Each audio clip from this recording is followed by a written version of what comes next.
পাতুরি খেতে ভালোবাসো তো তাদের জন্য খুব ইজিভাবে একটা পাতুরি রেসিপি এনেছি, যেটা কিন্তু ভোলা ভেটকি মাছের পাতুরি। আর ভীষণই টেস্টি হয়েছিল, খুব সহজভাবে বানাতে পারবে, কোনো ঝামেলা ছাড়াই, কলা পাতার মধ্যেই বানাবে। তো চলো শুরু থেকে দেখিয়ে দিই। এই মাছটা আমি ফ্রেশ টু হোম থেকে নিয়েছি, যেহেতু ভেটকি মাছ পাইনি, তাই ভোলা ভেটকি দিয়ে পাতুরি খেতে ইচ্ছা করেছে, মানে পাতুরি বানাতে হবে, চাই বড় ভেটকি হোক আর ভোলা ভেটকি হোক, এটাই বড় হয়ে গেলে বড় ভেটকি হয়ে যায়। তো আমি এই ভোলা ভেটকি দিয়েই তোমাদের সাথে পাতুরি রেসিপি শেয়ার করছি। ভিডিওটা স্কিপ না করে দেখো, খুব সহজভাবে কি করে বানাবে আর মাছ কাটবে। প্রথমে মাছের ডানাগুলো কাঁচি দিয়ে ছেটে নেবে। যারা নতুন রাঁধুনি আছো বা যারা ব্যাঙ্গালোরে থাকো, এরকম গোটা মাছই নিতে হয়, এই ধরনের মাছগুলো গোটায় নিতে হয়, এখানে কেটে বিক্রি হয় না। তো প্রথমে এই মাছের এইগুলো কেটে নেবো, ডানা বলবো কি বলবো, লেজা ঠেজা, এগুলো আমি কাঁচি দিয়ে কেটে নিয়েছি।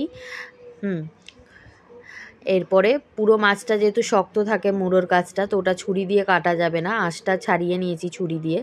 এবারে বটিতে মাছটা কেটে নেবো, এই দেখো, দিয়ে এবার কানকোগুলোও বের করে নেব। যেহেতু পাতুরি বানাবো, যদি ভাজা বা এমনি ঝাল করতাম তাহলে এই কানকোগুলো ভালো করে ধুয়ে মাছের মধ্যে রেখে ঝাল করা যেত। তো দেখো মাছটা কিভাবে কাটছি, এইভাবে কেটে নেবে। কেটে নিয়ে পেটের যে ময়লাগুলো আছে সেগুলো বের করে নিতে হবে, ভালো করে কেটে বেছে ধুয়ে নেব। তোমরা যদি অন্য কোনো রেসিপি দেখতে চাও আমাকে জানিও, খুব ইজিভাবে কি করে বানাবে আমি চেষ্টা করব শেয়ার করার। মাছটা ভালো করে ধুয়ে রেখে দিলাম। আমি আবারও বলে দিচ্ছি, আমার লেডিবং কিচেন চ্যানেলের নাম, আর আমি মনীষা। তোমরা যারা বিউটিফুল ব্যাঙ্গালোর দেখতে, আমি সেই বিউটিফুল ব্যাঙ্গালোর নামটা চেঞ্জ করে লেডিবং কিচেন রেখেছি। তো এখন এসে গেছি হচ্ছে আমি কলা পাতা আনতে। এটা আমাদের সোসাইটির মধ্যেই অনেক রকমের গাছ আছে, আর ইনি হচ্ছেন এখানকার গোড়াদা, মানে মালি বলতে পারো, এই গাছের দেখাশোনা করে। তো ওনাকেই বলেছিলাম আমাকে একটা ভালো দেখে কলা পাতা কেটে দাও। পাতুরি যতই করাতে করি, কলা পাতা ছাড়া সেই স্বাদ আসে না। তো এখানে আমি মিক্সার জারে কিছু রসুন আর সামান্য একটু কালো সর্ষে আর একটু সাদা সর্ষে আর সাথে একটুখানি নারকেল বেটে নিয়েছি। তোমরা চাইলে রসুনটা স্কিপ করতে পারো, বাট রসুন দিলে ভালোই লাগবে। আর এখানে মাছে নুন হলুদ মাখিয়ে নেব, ভালো করে নুন হলুদ মাখিয়ে একটু তেলও মাখিয়ে রাখবো। এইটা যেহেতু পুরো ভাপা হবে, তো এতে অনেকখানি তেল লাগবে। তো ওই পেস্টটা দিয়ে দিলাম। সাদা সর্ষে আর কালো সর্ষে সম পরিমাণেই নিতে হবে। আর মাছেও নুন মাখানো ছিল, এই নুনটা যেটা দিলাম, নুন হলুদটা, এটা পেস্টটার জন্য দিলাম, মানে বাটা মশলাটার জন্য দিলাম। আর সামান্য নারকেলও দিয়েছিলাম। আর সর্ষের তেল দিয়ে আবারও মাছটা ভালো করে মাখিয়ে নেব, কটা কাঁচা লঙ্কা দিয়ে। কাঁচা লঙ্কা বাটাও আছে, আরও কাঁচা লঙ্কা দেবো। এটাতে লঙ্কার গুঁড়ো ইউজ করা যাবে না, মানে লঙ্কার গুঁড়ো ইউজ করলে কালারটা ঠিক আসে না। পাতুরির কালার যেরকম একটা হলুদ বা সবুজ মতো হয়, ওটা কাঁচা লঙ্কা আর হলুদেরই রঙটা হয়। তো তার জন্য আমি বেশি করে লঙ্কা দিয়েছি। এখানে 6 পিস মাছ নিয়েছি। তো কলা পাতাগুলো ভালো করে ধুয়ে কেটে নিয়েছি। কেটে নেওয়ার পরে একটু হালকা সেঁকে নিতে হবে, পোড়ালে হবে না। তোমরা চাইলে রুটি সেঁকার জালের মধ্যে দিয়েও সেঁকতে পারো, তো আমি এটা ডাইরেক্ট সেঁকে নিচ্ছি। সেঁকে এটা একটা ফ্রাইং প্যানের মধ্যে বানাবো। তোমরা চাইলে এমনি কড়াতেও বানাতে পারো, যার কাছে যে পাত্র আছে যেটাতে বানাও তার মধ্যেই বানাতে পারো।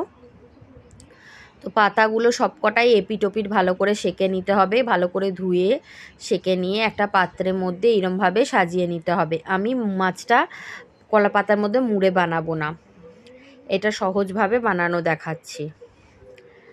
এতে করে স্বাদ একই হয় আর খুব ইজিভাবেও হয়ে যায়। খাবার সময় আর পাতাটা খুলতে হবে না, একবারে পাতা খুলেই তোমরা পরিবেশন করতে পারো। তো এরপর ম্যারিনেট করা মাছটা দিয়ে দিলাম, গ্যাসটাও জ্বালিয়ে দিলাম।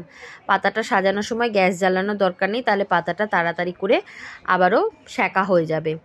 যেহেতু একবার সেঁকা আছে তাই ডবল করে সেঁকার দরকার নেই। পাতা সাজিয়ে মাছ দেওয়ার পরে গ্যাস জ্বালিয়ে দিয়েছি।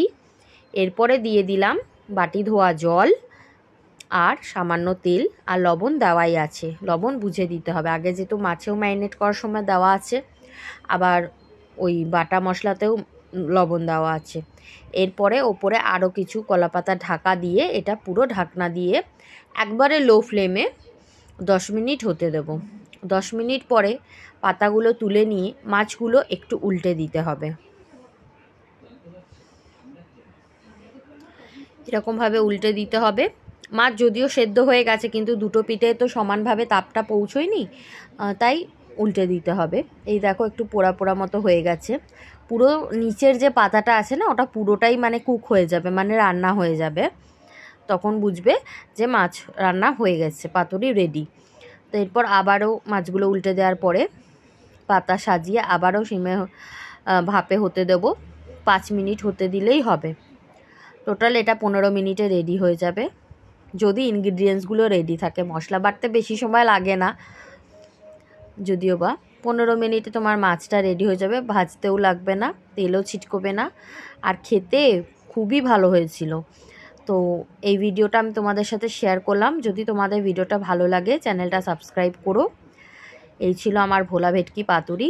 আর আরও রেসিপি জানতে বা তোমাদেরকে দেখাতে আবারও আসছি খুব শিগগিরই। আজকের মতো টাটা বাই, ভালো থেকো, শুভরাত্রি।